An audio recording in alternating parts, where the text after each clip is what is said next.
Well, the United States' top intelligence official, the CIA director John Ratcliffe, says new intelligence suggests that the American strikes on the Iranian nuclear sites had left them severely damaged and that Iran's nuclear program could take years to rebuild. Several officials within the Trump administration, including the president himself, have insisted that the sites were, in his words, totally obliterated. Well, meanwhile, an Israeli assessment says that the US strikes on Iran's nuclear facilities, combined with its own attacks, have set back Iran's ability to develop nuclear weapons by years. It comes off the back of a leaked Pentagon assessment suggesting Iran's program had probably only been set back by a few months rather than years. Well, the US Defense Secretary Pete Hegseth criticized those American media outlets for carrying that initial assessment by the Pentagon intelligence agency, saying that it was preliminary. And what do leakers do? They have agendas. And what do? Do they share the whole information or just the part that they want to introduce? And when they introduce that preliminary report that's deemed to be a low assessment, you know what a low assessment means? Low confidence in the data in that report. And why is there low confidence? Because all of the evidence of what was just bombed by 12 30,000-pound bombs is buried under a mountain, devastated and obliterated. A bullish Pete Hegseth there. Well, let's bring in my colleague Dan Johnson, who is live with us from our Jerusalem bureau.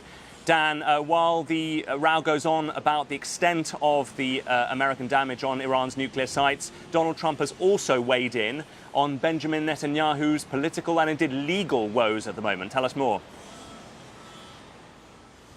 Yes, this is a posting by the US president on his Truth Social network. He's written a huge, long post, quite extraordinary, writing there his support for Benjamin Netanyahu. Donald Trump said that Netanyahu was a great wartime prime minister, a warrior who was facing a ridiculous witch hunt. He said they'd been through hell together and that Netanyahu could not have been better, sharper or stronger. The US president again talked about the elimination of Iran's nuclear weapons and said that they'd been fighting for the survival of Israel. He said that he just found out Netanyahu would be summoned back to court next week, and that is the latest stage of a corruption trial that Benjamin Netanyahu has been facing, these allegations that he's been facing over the last few years. That case has been going through the courts in recent months. The Prime Minister's had to give evidence there. Donald Trump says that that is politically motivated, a horror show, which he says should be cancelled or Benjamin Netanyahu should be pardoned for. He's called it a travesty of justice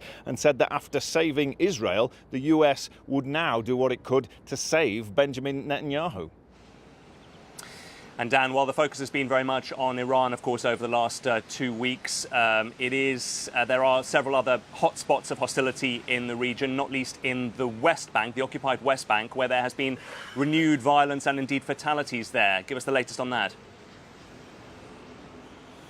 Yes, all quiet overnight in terms of Israel-Iran. That ceasefire does seem to be holding, but still there is loss of life in Gaza and also in the West Bank, something that hasn't had a lot of attention over recent weeks, but something that has been ramping up ever since the October the 7th attacks. Israeli settlers who are raiding Palestinian villages, setting fire to homes and cars, and this is what we saw last night. Dozens of masked figures ransacking a village, a town just to the northeast of Ramallah in the occupied West Bank. They were carrying sticks, they were setting fire to vehicles and to Palestinian homes. The Israeli military says that soldiers were called to respond to a confrontation there, both sides throwing stones at each other. The Israeli military says its soldiers came under attack and that's why they opened fire. 3 Palestinians were shot dead there, at least 7 were injured. It's the sort of thing that we've seen repeatedly carried out by Israeli settlers and increasingly over the last few months. A reminder that Palestinian lives are at risk in the West Bank as much as they are in Gaza.